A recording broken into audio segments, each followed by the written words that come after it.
Time, the 49ers Rush Podcast.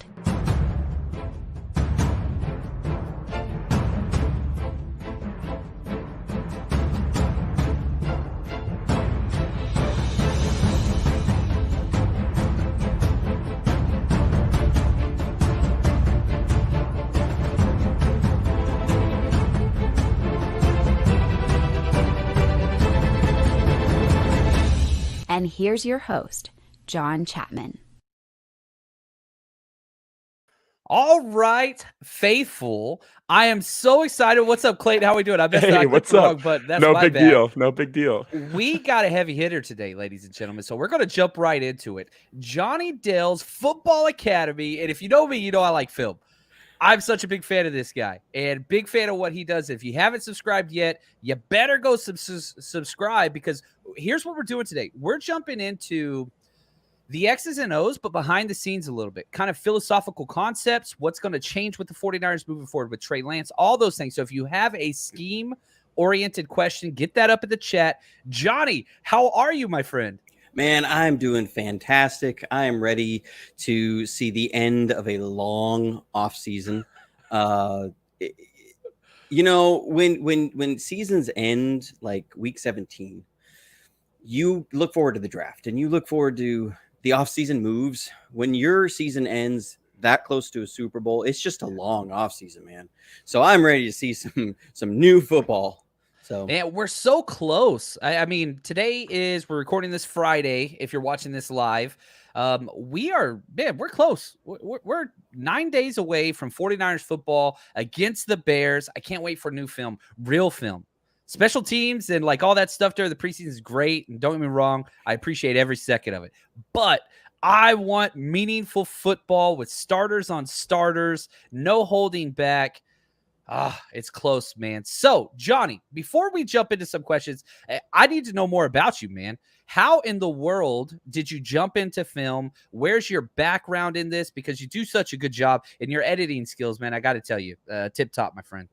Well, thank you for the kind words. I got into film specifically about 10 years ago when the NFL started doing Game Pass. And I had been a football junkie for a number of years, going back to high school. When I joined my high school football team, I was terrible. I mean, I didn't know anything about football. I would go out there and they'd call plays and I'd go, I don't know what that means. And because we didn't have a playbook, our coach, like they didn't explain the terminology, they didn't explain anything. It was literally just go out there, and I was trying to memorize the plays as I went, and it was so hard. So I went to him about halfway through the season, but coach, why am I not playing? And he's like, I don't think you know what you're doing. You're going to get hurt. I was like, well, I can't blame you on that one. Or I would just run the wrong way. And so I spent that year, my first year on the football team, trying to learn everything and asking my coaches of everything. And they gave me some resources of what I could learn about the defense we were running and everything. And I devoted myself then to learning about X's and O's, learning about the scheme of football, so that by the time I was a senior, what the coaches would do was give me the defensive film for our upcoming opponent. And I was supposed to teach our scout team their defense.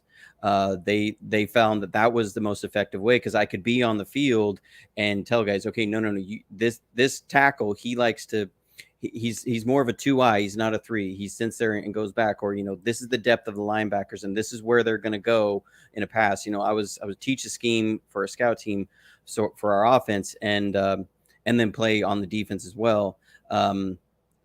Our starting defense and everything. And so that was where it started. And then just I went to a college that didn't have a football team, and so it was just a nerd hobby. And then in 2011, my dad came down with cancer, and I went to go take care of him for a month. I was in the middle of nowhere in Oregon. All I had was an internet connection, and it was just me and him in a little house off of my sister's property. And my dad was sleeping most of the time. He was on the therapy and everything, which, if anybody's ever been around somebody who's on that, they sleep a lot. And so I was just there and I didn't have anything to do. So I got Game Pass. And I was like, this is what I've been looking for, the coach's film, and started breaking it down on 49erswebzone.com in the forum years ago. And then people were bugging me for a couple of years, like, dude, you need to do something online, you need to do something on YouTube. And I was like, I don't think anybody's going to watch this. Like, I didn't see it. I didn't think that anybody would be interested. And I started a couple of years ago, and apparently a few people have been interested, and I'm humbled by it. And just appreciate everybody who's taken time to watch the channel and bring me on their podcast. Man, I'll say this. If you don't follow him on Twitter, at Johnny Dales FA, that's JONNYFA for Football Academy. And on YouTube, just search Johnny Dales, it pulls up, or Johnny Dales Football Academy. Trust me, you're going to be very glad I sent you over there, especially our Patreon members that love film. It's a different look. We definitely have different approaches in how we go through it. We were talking about that before we go on air. And it's scratching a different itch is what I would say. So let's dive in. Because one of your videos I thought was really, really good. You went through with film and showed the difference, what the 49ers offense could look like transitioning Trey Lance from Jimmy Garoppolo. So what are some key takeaways? What are some things that you think are going to change outside of the obvious, just deep ball, running more, whatever? What are some things that, if we go back and watch that video, what are we going to find out? So the biggest thing I see going forward, a lot of people want to talk about Trey's big arm.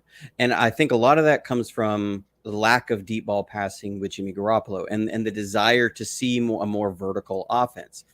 If anything, I think Danny Gray brings that to our offense. I'm not sure if it's necessarily just Trey's big arm. I mean, that's not to say Trey doesn't have the ability. It's just we have not had speed like Danny Gray on our team since Marquise Goodwin, and Marquise Goodwin was always hurt. He was always banged up. He was just, you couldn't keep him on the field. What I see from Trey is how defenses are going to account for an 11th man in the run game, because, the trick when you're playing, especially against 8-man fronts, is how do you account for the 8th element in the box? If you're going to have 2 receivers out wide, that means you have 7 blockers, a ball carrier, and a quarterback. So you're always on 7 on 8 in the blocking scheme, unless you can use the quarterback to occupy the 8th element. And so that's going to be where we're going to see variations in the offense, is how does Kyle use the quarterback to affect the 8th element? And what do we do to play off of that? And like what I saw some in the Texans game was that the Texans were not able to account for Trey necessarily with their front 8. And so the free safety. Is this the preseason game, or is this last year's Texans? This was last year's. This was last year's Texans game. And Justin Reed, their safety, was accounting for Trey several times. And so off of that, what Kyle sees is the free safety is getting really aggressive on Trey Lance. So he's playing more shallow. That's when we ended up trying to hit the corner post twice, and we did on the second time. First time we got a pass interference for like 40 yards. The second time was Debo's big touchdown. And so you see how Kyle is using what the defense is presenting, not necessarily just what Trey's really, as a thrower is really good at. That, okay, now we can throw vertically. It was, does his ability as a runner affect the defense to allow you to attack where they're compensating from? Right. And see, I think that's, for people that just love football and X's and O's and the scheme of it, the thing is this: there's not a perfect defense. There's not a perfect offense. And it's all based on opportunity cost. You have to decide, we're going to be vulnerable here to exploit their advantage here. And with Jimmy Garoppolo, we've always seen it. Between the numbers, 5 to 15 yards. Like, you had this nice little pocket in the middle of the defense that the 49ers would exploit. And finally, teams just got so sick and tired of it that you get to the playoff run and they start doing a 6-man over bear front and just bringing everybody in. And there's no safety help back deep because they just don't throw it. So now teams have to make a different decision. It's almost like a Russian roulette, and this is why you're seeing so much success with people like Justin Herbert, with people like Josh Allen, and I hate making those comparisons to Trey Lance just because they're young with a strong arm and big physical body and can move mobily, but whenever you can get a quarterback that has those physical characteristics but can operate and win within the pocket, that's the question mark we're still waiting to be answered on Lance, then it's, well, damn, we just got to pick. We're going to lose a bunch of these big plays as a defense. We just got to try to stop some other plays. And man, I don't know. Like, I love Trey Lance more than most. I drank the Kool-Aid before we drafted him, and I've been head over heels since. What is your overall assessment in the short time we've had Lance and kind of where he's heading? Where do you think this whole journey is going to go as far as his development? Is there still a lot more improvement to go? Oh yeah. I mean, you could even see the improvement from when he started in the Cardinals game and when he came in the Seattle game to the Texans game. You could see the game was moving a million miles an hour for him. I mean, he came from a small school. He did not throw a lot of passes in college. He didn't really, I mean, pretty much a lost year, his last year. The guy just had, you could see, and the NFL is a different speed, that it was an adjustment period. And so I think getting to go through a full off season, getting to go through training camp, some preseason, the game looks to me like it's starting to slow down for him a little bit. The question will be, how much does the offensive line allow him to develop? That's the big question mark for me. We all know what hindrances the poor offensive line play caused for Alex Smith. We know he had that really positive 2006 season, and then he got pancaked by Seattle, busting his shoulder in 2007, and it took years for him to get back on track. So does the offensive line allow Trey Lance to develop? That's the biggest question for me. And can he be efficient in where Jimmy Garoppolo was? Because as like you said, in that short middle mid-range area between the numbers, Jimmy Garoppolo was very, very efficient. Now he'd get really aggressive and would throw that what the heck interception from time to time, but his ability to just move one defender over and hit it into a tiny window is not super common, and he doesn't get enough credit for that, but he would jam it in there and get really aggressive. Can Trey be efficient in those areas, keep the offense moving to allow the running game to stay on the field? We always give Jimmy Garoppolo a hard time for those 7-yard completions on when it's 3rd and 6, but it kept the offense going. And because people say, well, then he's carried by the run game. Well, yeah, but we convert a 3rd and 6, and then Debo busts a 40-yard runoff. If we don't convert the 3rd and 6, we don't get the 40-yard run. They were playing hand in hand. So can Trey be efficient? Because if he can do that, we know that the explosive plays will be there. The opportunities will be there. You can't rob Peter to pay Paul. You can't just get a few more explosive plays, but lose 3 drives from inefficiency. If in the end it's just a different way of creating the same thing. So can they stay efficient? And if we see that, I think his trajectory is going to be, I mean, the sky's the limit. And obviously the 49ers believe very strongly in him. I like what I see. But I have to see data before I'm sold. That's my thing. So I'm not against him at all. I believe really strongly in him, but I'm excited to see, what it is and see more performances to get really excited about, if that makes sense. No, that it's such a small sample size. And with the Arizona game and his finger, that was kind of like an anomaly in and of itself. It's so like we got, the 2-minute drill in the first half of the Texans and then the second half. And it was like, oh, you can kind of see a little bit. Now, here, I want to ask this question. This is from Josh 49ers Faithful Forever. He says, Lance seems to struggle with check downs. And I feel like that was a major issue last year, whenever he was just throwing the ball so stinking hard all the damn time. And we did see it even in this last preseason game where he overthrew Kittle a little bit, the question of his touch. And I want to play this quick 17-second clip from Kittle talking about how this preseason and training camp, how Trey Lance has started to develop his touch a little better. Actually, I think his touch has definitely gotten a lot better since he first got here. Like, I'm pretty sure one of my first 5-yard routes, he threw it at my head and tried to take my helmet off. Now he's got some nice touch to it. So, like I said, he's gotten so much better than when he first was here, and he's going to continue to improve. It's going to take time. He's got to learn. Whenever you're in high school or small schools, college, whatever, you just freaking see it, throw it. You know what I mean? And he could do that because he's got that rocket. Now you have to layer with the, predominant zone coverages and the 3 deep, 4 unders. That's where Jimmy was so successful, right? Because you just drop it over and under. Oh, we're getting this. AJ, is that a Rod Woodson jersey? I'm seeing 28 or 26? I've been trying to figure it out. It's 26. What this actually is, this was a personalized jersey that I got in 2001 that I got off of the 49ers website. It is a 4XL because that was the only size they sold personalized jerseys in. That is awesome. It is a dress for me. I'm 5'8", so it goes down almost to my knees. So I like how everybody's like, "Oh, what is that? Who is that? Is that Carlos Hyde? Who we looking at here?" No. There we go. That's Johnny Dale's baby. Everybody needs a Johnny Dale's jersey. That's what I'm saying.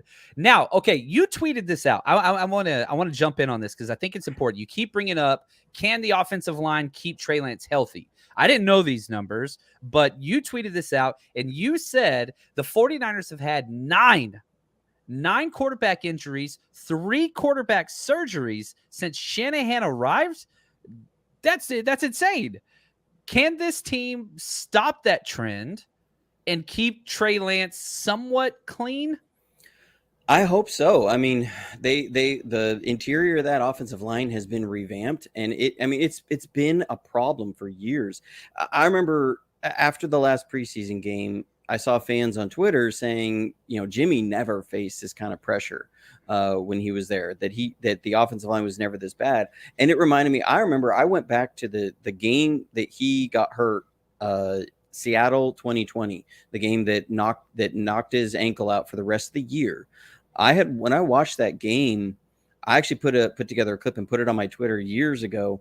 I slowed it down to 75%, and 75% speed because we had 21 straight dropbacks in that game, and 15 of them, Jimmy Garoppolo was under pressure in less than 2.2 seconds. Like almost, there were so many of them that there were guys coming through unblocked. Like literally that play he got hurt. The only guy that was still blocking his man when Jimmy was tackled was Trent Williams. The other 4 linemen were turned around watching Jimmy Garoppolo get pancaked and crushed. Okay, so whatever your feelings about Jimmy Garoppolo are for the fans, yes, he really did have that kind of pressure on him. I remember I looked up the pressure stats in the playoffs last year. There was only like Jalen Hurts and Kyler Murray were pressured more often than Jimmy Garoppolo in the playoffs last year. We think about our defense, how we were pressuring Dak Prescott. Jimmy Garoppolo was under more pressure more often. We think about how much our defense was getting to pressure on Aaron Rodgers in Green Bay. Jimmy Garoppolo was under pressure more often than that. Now, and so real quick though, because the counterpoint, I can hear some people saying this. Well, whenever you can't throw it deep, you're allowed to attribute another run gap blitz / pressure guy because you don't have to worry about, you don't have to run cover 2 against Jimmy Garoppolo. You don't have to run quarters. Those are just coverages you don't have to do. So how much of that, again, the chicken before the egg, and I'm not trying to say, yes, Jimmy Garoppolo was under tremendous pressure through that series, but again, it was 6-man D line almost every freaking play. Sure. So I don't know. Do you think that will continue this year? I mean, it comes down to how the offensive line is going to play, because what I saw was there was not a lot of blitzing. And even when they would blitz, it was mostly a 5-man pressure. I mean, in Green Bay, they were doing this with a 4-man pressure. Our right tackle, I'm blanking on his name, who was the backup. He was getting steamrolled by Rashawn Gary. Yeah, Compton was getting steamrolled by Rashawn Gary over and over and over again. That's not an issue of not being able to throw. When your quarterback's being pressured at 2.2 seconds, that's not an issue of whether you can throw deep or not. You can't even get deep in 2.2 seconds. So I see that side of it, but I'm also looking at but what I also see is that I see Trey running for his life more often. I mean, Jimmy Garoppolo, what he would usually do is flick the ball out and it would end up as an interception or some miraculous check down, he'd flick it around a guy, or it would just be batted down. How many balls did we see get batted down with Jimmy Garoppolo?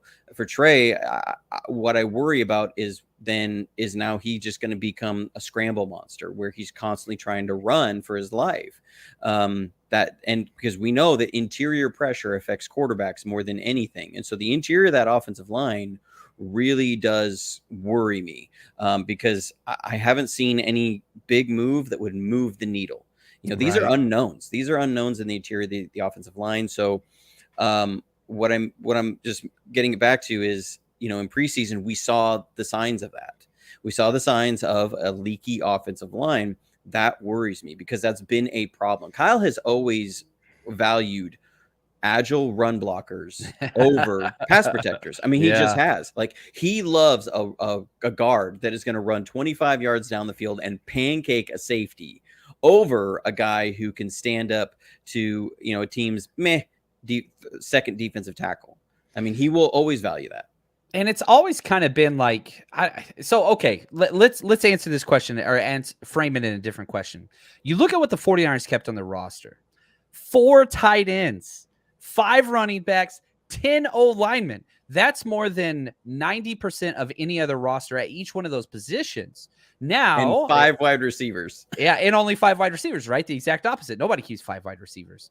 We're one of the most run-heavy teams the 49ers are in the NFL. Is that going to increase this year? I think that's so. Shanahan's way to mitigate some of that pressure is run, bootleg, play action. Like, I don't know, man. Like, if you were in charge, does it seem like that's the direction they're going? Does that make sense?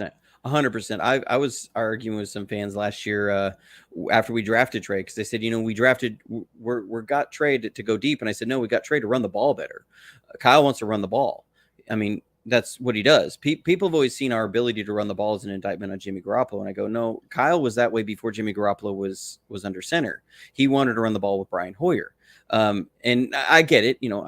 Hoyer's not great, but Kyle wants to run the ball. I remember when it was the first Monday night game that we played when Kyle was here. I'm totally blanking on the tackle's name that was with him in Cleveland, who was running commentary that Monday night. But he had played with Kyle, and he said Kyle had told them when he was in Cleveland that he wanted to run the ball. Like, he could run scheme up passing plays. He's like, scheming up the pass game is easy, that you can do that a lot of things, but I want to run the ball. And that was what you look at what he was doing in Cleveland. And I mean, in Atlanta, they had the best rushing seasons they'd had in a long time. What he wants to do is run the ball. I mean, I think if every game was like the 2019 playoffs where we throw 9 times, I think he's happy as a clam. Like, he would love that kind of a game. Like, I mean, and I think the personnel running backs that they're getting too, less Mosterts, less Breida speed guys, more 200+ pound thumpers to move the chains. Like, it just continues to build into this philosophy of he wants 12 play offensive drives.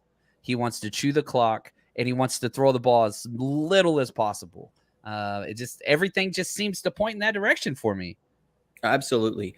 I mean, I see us, because now and everything Kyle said, I've picked up on in the press conferences about Trey Lance for the last 12 months has been about what he can bring to the run game. When you start adding an 11th man and make the defense play 11 on 11 football in the run game, because now, I mean, when you think about all the screen passes we do and the tunnel screens and tosses and then reverses, and now you're adding a quarterback in there. I mean, you talk about horizontally spreading out a defense in the run game. Where do you fit your run fit lanes? I mean, because you know about that. Run fit lanes are huge.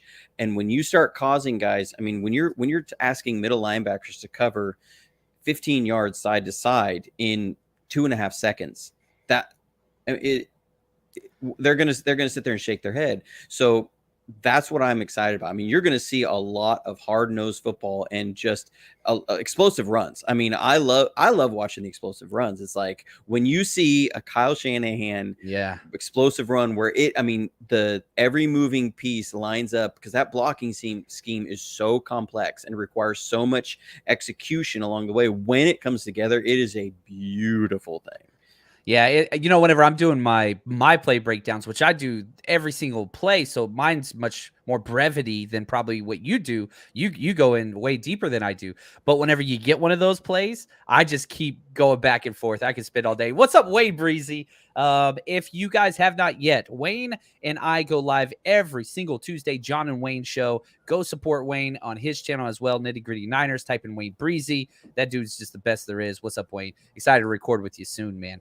Now, real quick, I know we got a lot of questions in the chat, and we've this is awesome. So, two things real quick. I'm going to play a quick ad for you guys, and then we're going to get to some questions. But understand this: I saw a couple people asking if we could do some more work together. We already got that in the works, guys. So we are going to be on Johnny's channel coming up in the next week or two as well. So we're hoping this is going to be something that builds. There's just too much in common here. So anyway, real quick, before we get to your Q&A, start getting those questions ready. If you want a question answered, tag us, throw that up in the chat. We'll be right back with you. Winning seasons have officially returned, and with the NFL season on the way, you're going to get plenty of opportunities with MyBookie. That's right, they're back again to support the show all season long. So you can scan this code right here to my right, or you can go sign up with promo code 49ers 49ERS, and what's going to happen is they're going to give you a double deposit bonus up to $1,000. It's freaking incredible. All you got to do is use our promo code, and it's simple. Let's say you deposit $250. Guess what? You're going to have $500 in your account to bet with, and you've got all kinds of things that you can bet on. Individual games, if you want to keep it simple. You can do prop builders. You can do teasers. You can do parlays. They got casino games. They got everything. So bet on team winning totals, who's going to win the Super Bowl, all those different things, whatever you need to do to secure the bag. So bet anything, anytime, anywhere with MyBookie. Again, just scan this code right to my right or head to mybookie.ag. Use promo code 49ERS. Again, bet anything, anytime, anywhere with MyBookie. All right, Sean, I want to say thank you for the gift, man. Appreciate your generosity and support. He says the Football Academy is one of the best pieces of content out there. And with Chapman, perfection, make this a regular thing. We're working, man. We're working. And we got Hurley. What's up? We just had Hurley on the show just 2 days ago. He was on your show as well. Hurley's making the rounds. Great content. 49erscap.com. Yeah. All the other cap sites are good, and I think that they serve a purpose. But, man, for Niners content, we are so freaking spoiled. All my friends that are like Eagles or whatever other teams, like they don't have this. They don't have it. Yeah, like the flag, man. It reminds me of the late 90s, early 2000 teams, that flag. That's the jersey. It fits very well with what you got. Let us know the dates so we can watch John and Chapman's. I'll post on our Twitter and also on our community tab for YouTube whenever we set that up. We don't have it scheduled yet. We'll get it set up. All right, let's get to some freaking questions because I saw a lot of good ones in here. Coach Cruz, looks like they worked out another tight end today in addition to a tackle and a linebacker.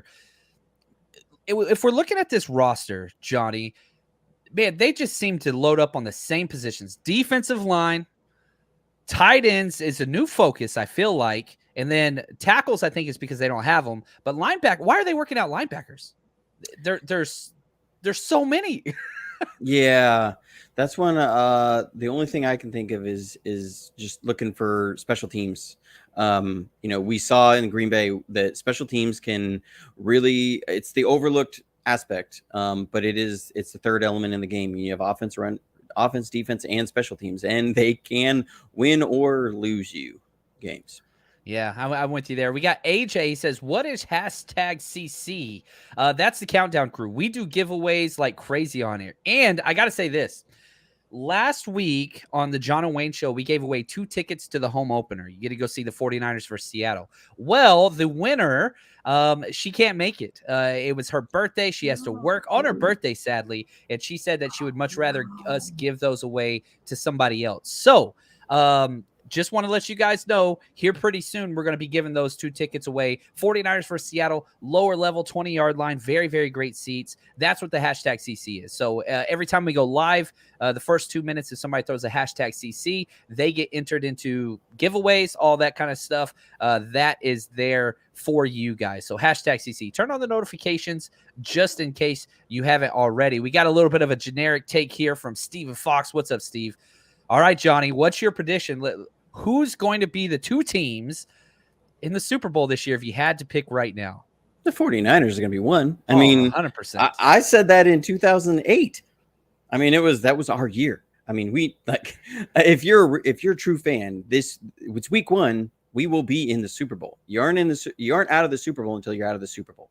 There we go. The other team, it doesn't matter because they're going to lose.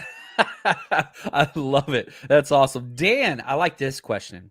Secondary finally looks good. A little bit of trouble on the back end with the Ward injury. Does that personnel open up new aspects of the Niners scheme on defense? We always want to talk about scheme and Shanahan and all those things, but defensively, we finally have good corners. Finally. It's been a minute. What are you expecting this defense to do differently because they finally have help on the back end? Man, I think it's going to be huge for the defense. We have not been able to put somebody in a man coverage isolation situation that we liked for a long time. Richard Sherman was the closest thing we had to it, and Sherman was coming off of so many injuries that he just did not have the same burst that he had before. Like, for example, what we would see last year, I saw a lot of this, especially the Eagles were doing this, and I remember trying to remember, I think the Colts were doing it. You pretty much anytime we had Dante Johnson playing, teams would do this because they know that when they would go 3-by-1 or have 3 receivers on one side and 1 receiver on the other, whenever we're in single safety, we would always be in cover 3 Mabel, which if you don't know what that means, M is just a word for man, where it's you play zone coverage on the 3 receiver side and a matching zone over the hook curl, so that you're able to defeat flood concepts, things like that on the 3 receiver side. And then you're in man coverage on the backside. So that corner is in single up man coverage. Teams would put us in that position on purpose because what they would do is then isolate. Seattle did this to us with DK Metcalf. They would do that, and it would force us to, we would either have to go 2 safeties, or they were going to do that on the side that like Dante Johnson was on. And then they would just throw it up to him because you knew it was either going to be a big play or pass interference. And they were doing the same thing towards Josh Norman. They did the same thing towards Diamador Lenore, that it became a massive Achilles heel early in our season, that teams would just do this because they can either run the ball on us against 2 safeties or pick on a corner that just was not up to snuff. And it's been a big liability. And then in the playoffs, the inability to match up in man coverage on some of these better receivers. We all saw Cooper Kupp destroying us in the NFC Championship game. We saw our inability to cover Devontae Adams with Green Bay. I mean, of course, these are good guys that nobody can really cover, but it's not that you're asking somebody to shut them down all game. You're asking them to hold up. That's what you're asking them to do, is not be somebody that they can isolate and pick on over and over again. That was what was so frustrating. It was like, because we started doing this thing where we were doing like a field side corner and a boundary side corner, which means we're switching them. Yeah. Where you'd have a corner basically on the short side of the field or the wide side of the field. And we were trying to put our weaker link on the short side of the field so that he didn't have to be isolated in as much space. But all that did was made it extremely predictable. Bump a mic. It made it extremely predictable who you could go after based upon where you were on the field. And we saw teams going after that. This should be different. We should be able to come with a lot more man coverage, which when you can start really mixing that in with all of your zones, it gives you so much more disguise options, and it gives you more tools in your toolkit than where, I remember the Green Bay game, Aaron Rodgers was just destroyed us their first 3 drives, just lobbing it up because they're picking at our man coverage. So I'm excited. They doubled about that. Devontae after that. And they still made some plays. Yeah, that was what was crazy. He still made some plays. Like that was what was most maddening. Like I remember there was one play they back shouldered Lenore when he had help over the top, and he's trying to play an over the top position. And it's like, dude, you have help over the top. You need to be in a trail position. They shouldn't be able to back shoulder you on that. But it was a young guy. He was pressed into it. So, as long as we can stay healthy, as long as we can stay healthy in that position. That will be huge for our defense. And one thing that's interesting, if you go and look at all the corners that we have, they're all press man corners before they get to us. Then we do a zone/man concept, but it's not where they were successful. I would love to see some more press man, which they actually showed a little bit more in preseason than we've seen in years past, which, hey, man, if we got it, let's press them a little bit more. I like that concept. Now, we got a couple more questions before we jump out of here. Again, we're going to do a whole nother episode together on Johnny's channel. So go hit subscribe over there, Johnny Dale's Football Academy, if you haven't yet. And the name of your podcast is Johnny Dale's Football Academy as well, correct? Yeah, it's right now. It's just on my YouTube. I'm looking to go into an audio only platform. Just trying to figure out where to go with that. This aspect of it is pretty new for me. So, okay. Here's a question from Flynn. With that, with the somewhat suspect O-line, which we talked about, do you think they bring in TDP on obvious passing downs to help protect Trey Lance? And I think this is probably one of the things people miss the most. The reason why running backs don't play isn't because they can't run the ball necessarily. It's because they get their quarterback hit. Now, TDP's pass protection in college was phenomenal. Haven't seen it yet in the preseason. So what are your thoughts on the pass protection ability of our running back group? Who do you trust the most? Things like that.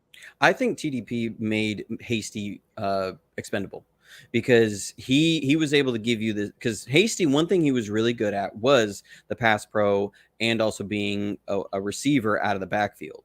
So he was our third down back. I see TDP kind of supplanting him in that role, and that's why Hasty's moved on, because he also brings more violence into the run game. You can bring him in and run our running offense the same with him. You couldn't necessarily do that with Hasty, and so that's going to be big. I mean, you're right that the pass blocking scheme, when you look at the 49ers playbook from the running back perspective, is pretty complex.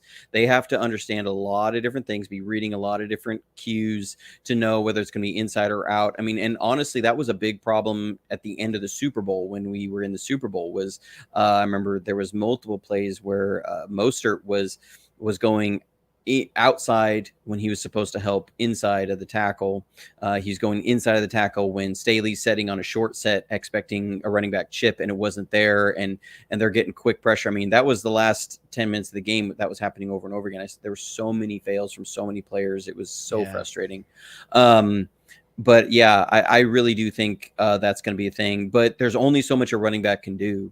I mean, in the end, the O-line has to be able to win against their man. I mean, it's just that's just what it is. So yeah, no, I'm with you. I think it was the Kentucky game where I counted 3 pancake blocks on blitz pickup by awesome. TDP. Like he's stout now. He's a big dude. He's a big dude. I'm nobody you need to know. It seems like Sermon being horrible at pass blocking, he did struggle in the preseason. Probably, yeah, there's a lot of factors there. I'm with you there. And last question quickly, Dan wants to know, what do we call the 3 running back look, which I'm sure we're going to see. We've seen some sneak peeks in some leaked footage. What do we call that? Do you have a term that you call that? I used to get caught up in terminology until I started going through coaching changes. And it was the same formations, just everybody had their own different names, and I just got tired of it. I was like, man, I'm tired of learning everybody else's terminology. But when you're identifying these personnel packages, how do you refer to that? Dan wants to know. Well, usually I just use the number system. Like if it's going to be 3 running backs and 1 receiver, I'll call that be 31 personnel. So, I think it's really interesting of what that brings especially if you have running backs who can catch the ball, and then you have Deebo Samuel. What are teams going to do when you put 3 running backs out wide and Deebo Samuel in the backfield? I mean, you're going to be looking at that going, okay, do we bring in more linebackers? That's what's fun about what you see Kyle Shanahan doing. Like, he's gonna screw with this stuff so much. And that's what he's a master about, of being able to move this guy one way. If we put this guy in this position, we can move him just a few feet, and that's going to get this guy to freak out and go this way, and we can exploit that. So I love it, man. Well, Johnny, I got to be honest. This is an absolute treat on my end. I learned a lot. This is incredible. Hopefully, if nothing else, we exposed our listeners to you so they can find your resources and take advantage of those. And man, looking forward to recording with you in the future. Johnny, can you tell us a little bit about your schedule or channel or just anything you got going on, just so we can drive home the fact of where we can follow you? Yeah, Johnny Dell's FA on Twitter. It's for Johnny Dell's Football Academy, Johnny Dell's Football Academy on YouTube. I try and do a recap video explaining the whys and hows. That's my tagline for 49ers Playbook, is what I call my weekly review shows. It's about trying to explain the whys and hows of the game. It's one thing to sit there and yell at the screen on Sunday when we lost, oh my God, we suck. But understanding what was it, what exactly was it? And I've found that oftentimes there's blame put in certain areas, and that really it's about becoming a well-versed fan base to know who to yell at. I mean, let's just be honest. There you go. Or who to be really excited about. I mean, I love DJ Jones as a player. He's one that I'm like, man, I really hope that we can plug that spot, because he did so much dirty. I mean, I loved watching him play, because he wasn't a guy that showed up on the stat sheet, but executed the scheme so well. And that's why I like sometimes doing the shows I do, is when you get to show stuff like that, of like, man, yeah, Fred Warner's racking up all these tackles, but DJ Jones is keeping him clean. And being able to highlight that stuff. So that's what the channel is all about, is just trying to go through and show why and how a game ended the way it did, looking at the critical plays, the missed opportunities, or how we set up the big opportunities. And sometimes it's about the players. Sometimes it's about Kyle Shanahan just going through and showing how he's working the chess match. I mean, I love that side of it, and being able to, so this is what he's doing to the defense, so he can do this, because sometimes we give players too much credit in that, and we just say, well, Kyle Shanahan's great. Well, how? I mean, let's learn why he's so great. And then hopefully at the end of the weeks, I can add in some audio stuff and podcasts with some great people. So, dude, I like it. Sean, appreciate the comment. That is awesome. He says, Johnny Dell makes me sound like an expert to my friends. That's the goal. We're trying to make you look smart. That's what it is. Whenever you talk football, especially to ladies, they love it. So, your my wife's eyes gloss over, so I don't know about that. Always save. She's like, so did we score? That's about all we get. Want to say thank you to Clayton, the man behind the scene, keeping the show running and on pace, and our executive producers, James W., 49ers George 365. You guys are awesome. And Johnny, closing remarks before we jump out of here, my friend? Just thank you so much for having me on, man. Love what you're doing. You are one of the best content creators out there, and it is just a pleasure to be on your show. So thank you so much for responding to my DM. I love it, man. All right, guys, until next time. Stay strong, faithful.